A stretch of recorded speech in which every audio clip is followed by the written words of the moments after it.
I certainly didn't expect for any of these things to happen, honestly. Yeah. I just I knew I wanted to be involved in technology, and in fact, the only reason I started a company back in '95, an internet company, was because I couldn't get it. There were only a few internet companies, and I couldn't get a job at any of them.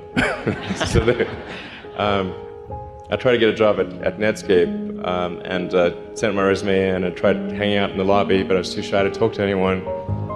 And then I was like, okay, well, I guess I'll have to start a company because I can't get a job anywhere. My advice, if somebody wants to start a company, is they should bear in mind that the most likely outcome is that it's not going to work. And they should reconcile themselves to that strong possibility.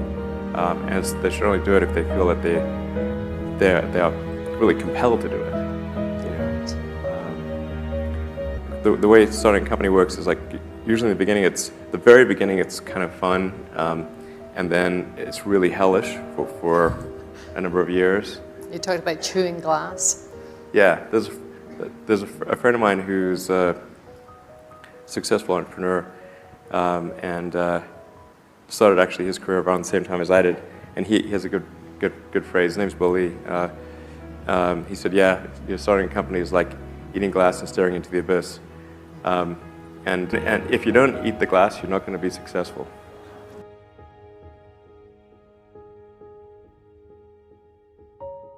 People do not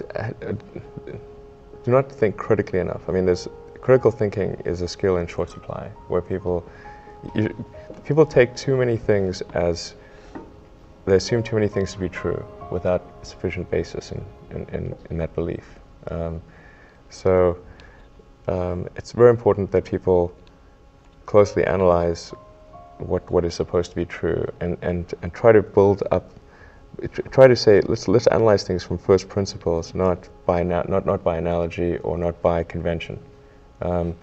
If you assume things are true by convention, which is actually what most people do, then it's difficult to gain insight into how things can be bettered.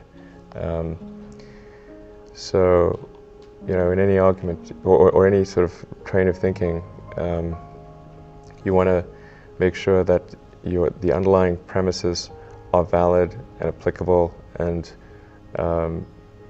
then in reaching a conclusion, that the conclusion you're reaching is necessarily driven by the underlying premises and the interconnection between those premises. That may seem like a really simple thing to say, but most people don't do that. So it's really the foundation of rational thought.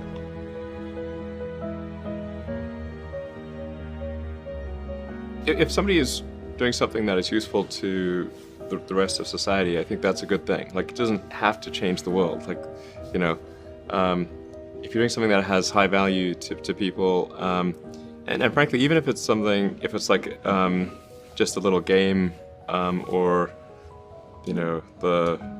some improvement in photo sharing or something, if it has a small amount of good for a large number of people, I think that's fine. Like, stuff doesn't need to change the world just to be good.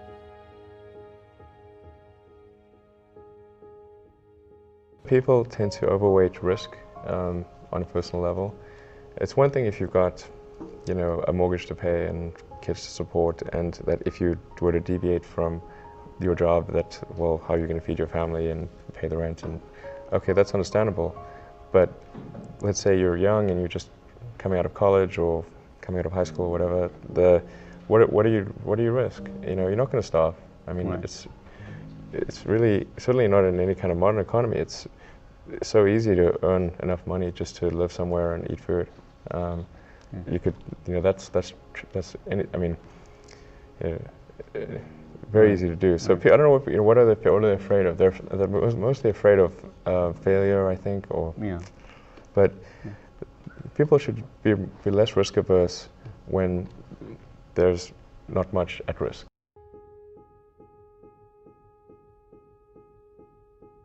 You've got to make sure that whatever you're doing is a great product or service. It has to be really great. And I go back to what I was saying earlier, where if you're a new company, I mean, unless it's like some new industry or new market that, if it's an untapped market, or then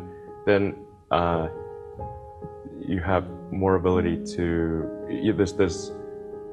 the standard is lower for your product or service. But if you're entering anything where there's an existing marketplace against large entrenched competitors, then your product or service needs to be much better than theirs. It can't be a little bit better, because then you put yourself in the shoes of the consumer and they say, why would you buy it as a consumer? You're always going to buy the trusted brand unless there's a big difference.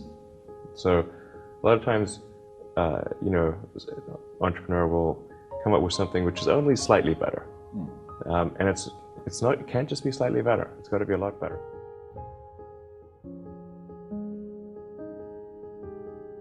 If you're creating a company or if you're joining a company, the most important thing is to attract great people. So either join a group that's amazing, that you really respect, or if you're building a company, you've got to gather great people. I mean, all a company is a group of people that have gathered together to create a product or service. And so depending upon how talented and hardworking that group is, and the degree to which they are focused cohesively in a good direction, that will determine the success of the company. So do everything you can to gather great people if you're creating a company.